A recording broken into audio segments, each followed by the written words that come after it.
நம்மளோட முன்னோர்கள் நாம்ப வாழ்ந்த வாழ்க்கைய தான் வாழ்ந்துட்டு போயிருக்கிறாங்க. நம்ம படுற கஷ்டம், நஷ்டம் எல்லாத்தையும் அவங்க அனுபவிச்சுட்டு தான் போயிருக்கிறாங்க. அவங்க வழிநடத்தி போன விஷயத்த நம்ம பின்தொடர்ந்து போறோம். அதுதாங்க நம்பளுக்கு மட்டும் இந்த கஷ்டம், நம்ம மட்டும் இவ்வளோ வேதனைப்படுறோன்னு. ஒண்ணே ஒண்ணு மட்டும் வாழ்க்கையில தெரிஞ்சுக்குங்க.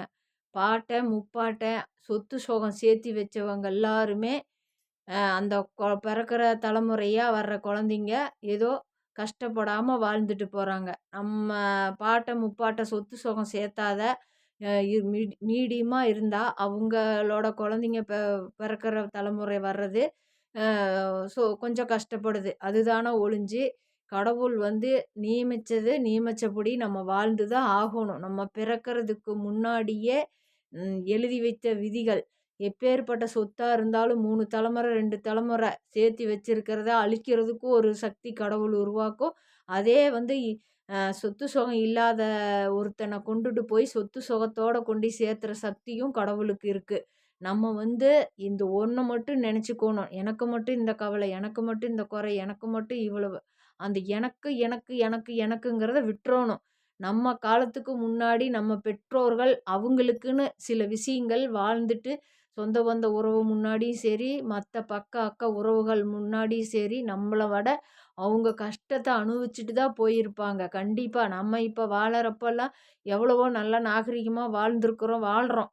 அ வா வா நம்மள நல்லதா தான் வாழ்த்தி விட்டுட்டு போயிருக்கிறாங்க. ஆனா, நம்மளோட சொந்த பந்தமெல்லாம் அப்பலாம் விறகடுப்புல சமைச்சு, கூரை வீட்டுல இருந்து கஷ்டத்த தான் அனுபவிச்சுட்டு போயிருக்கிறாங்க. இப்பலாம் ஃபேனு, ஏசி, நம்மளுக்கு மிக்ஸி, கிரைண்டரு, ஃப்ரிட்ஜு இத்தன ஒரு நவீன சாதனமெல்லாம் நம்ம காலத்துல வந்துருச்சு. அப்பவெல்லாம் அந்த சாதன பெட்டிகளெல்லாம் இல்ல. அவங்கெல்லாம் அம்மியில அரைச்சு, ஆட்டாங்கல்லுல ஆட்டி, ஃப்ரிட்ஜ் பொட்டி இல்ல. ஒரே ஒரு டேபிள் ஃபேன் தான் இருக்கும். விசிறி. அவ்வளவெல்லாம் கஷ்டப்பட்டுட்டு போனாங்க. அந்த மாரி நம்ம கஷ்டப்படுறோமாங்க?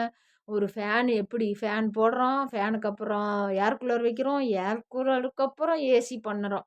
எவ்வளோ ஒரு நம்ம வாழ்றோம். சொல்லுங்க. நம்ம முன்னேற்றம் அடைஞ்சிருக்கிறோமா? இல்லையா? அதனால நான் சொல்றது என்னன்னா, நம்ம மட்டும் கஷ்டத்த அனுபவிக்கிறோன்னு இல்லைங்க. நம்மள கூட வந்த சந்ததிகள் எல்லாருமே நம்மளுக்கு மேல கஷ்டத்த அனுபவிச்சுட்டு தான் அவங்க போயிருக்கிறாங்க. நம்ம எவ்வளவோ பரவால்ல. இந்த அளவுக்கு கடவுள் குடுத்துருக்குது. வாடகை வீட்ல இருந்தாலும் ஃபேன் இல்லாம இல்ல. வாடகை வீட்ல இருந்தாலும் மிக்ஸி இல்லாம இல்ல. வாடகை வீட்ல இருந்தாலும் கிரைண்டர் இல்லாம இல்ல. ஏன் ஃப்ரிட்ஜ் இல்லாத வீடு இருக்கா? மிக்ஸி இல்லாத வீடு இருக்கா? கிரைண்டர் இல்லாத வீடு இருக்கா? அப்ப எல்லா வீட்லயும் வாடகை வீட்ல இருந்தாலும் இருக்குதுல்ல. அப்ப நம்ம அந்த அளவுக்கு ஒரு மீடியா லைஃப் வாழ்ந்துட்டு தானே இருக்கிறோம். நம்ம அத்தியாவசிய